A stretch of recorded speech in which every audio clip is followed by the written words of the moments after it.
zelo visokih. Ne.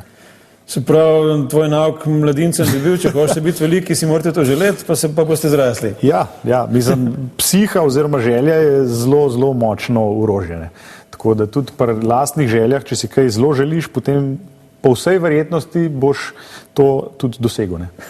Verjetno.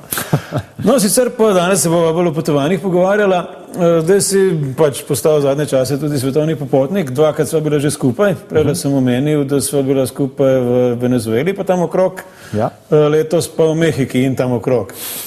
Kaj bi recimo, kjera stvar ti najprej pade pred tvoje duševne oči, kaj si se najbolj zapomnil? Ja, mislim, jaz že nasplošno, zelo rad potujem ravno zaradi tega, ker se mi zdi, da vsak tak potovanje ti da ne samo vrednote, ampak spomine, pa neko življenjsko šolo, ki se jo drugače ne moreš nikjer naučiti oziroma priučiti. Ogromno enih izkušenj, večinoma pozitivnih, kdaj se jasno tudi kaj ponesreč oziroma da je kakšna negativna stvar, ampak jasno, to moraš vzeti v zakup. Zdaj, ta prva stvar, ki se mi vtisne oziroma ki mi pride na pamet, bom rekel pač samo sama kultura pa način življenja, ki je jasno čist za 100% obrnen od tega, kar smo mi navajeni. Ne. A so ti recimo bolj všeč, naprimer na eni strani Mehičani, na drugi strani prebivalci Belisa, ali na tretji strani prebivalci Venezuele? Zanimivo vprašanje, ne? In spet glede na to, da so relativno blizu en drugega, bi lahko rekel, da so si popolnoma različni. Ne? V Belizu sicer nismo zelo veliko videli, bili smo na Kikaki, tako imenovani, kjer je jasno rastafarijanska kultura. Gledalcem moramo povedati, Kikaka se nismo domačini tako izgovarja, je pa Kikokar drugače. Caul, ker se to napiše, samo oni so pač Jamajčani in pravijo Kikaka. Ja, in jasno smo tudi mi ta ime seveda osvojili takoj. Tako da rastafarijanska kultura je spet nekaj čist posebenega, tudi sam način življenja je zelo zrelaksiran na tem otoku. Kar se tiče pa Mehike, me je presenetilo mogoče, da smo videli toliko debelih ljudi, kar si sicer ne bi mislil. McDonald's kultura, ne? Ameriška kultura, čista, ne? Tudi prehranjevanje, jasno, na plaži, cel dan. Tudi toliko ni treba narediti, da bi ostal in šel v restauracijo, ampak ti vse prinesejo, skratka, postrežba res pred vrati.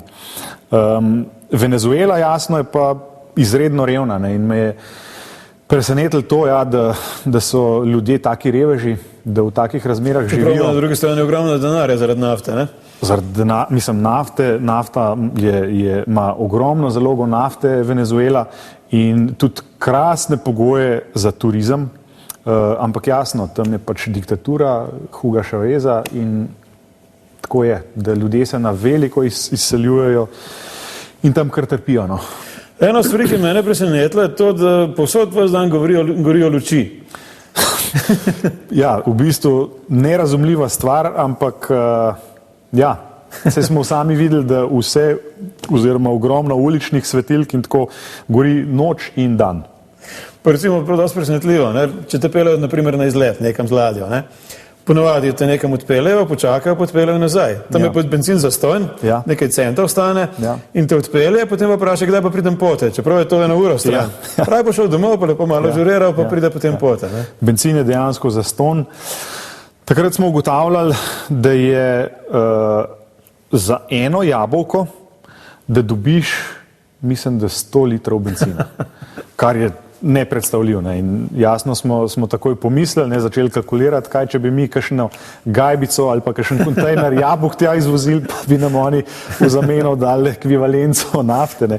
Ampak jasno, to tako ne gre. Ne? Drugače pa v spominu imam tudi neskončno število ležečih policajev na vsakih 100 metrov in pa seveda famozne vožnje z avtobusom, kjer dobesedno zmrzneš. Ja, na avtobusu. Nekje imam sliko, kjer si ti zavit za zaveso z avtobusa. Ja, ti se bilo pa, mislim, doživetje, ki ga ne pozabiš. Ne. Pa bi ga rad mogoče. Še en tvoj šport bo omenjal, in sicer potapljanje. Ja, tudi jaz se rad potapljam in sem po duši plavalec, oziroma treniral sem pač plavanje dolg časa. Ti si pa še bolj navdušen kot jaz, ne? Ja, Lahko pogledava še nekaj diasov istočasno. Ja, seveda. Mene...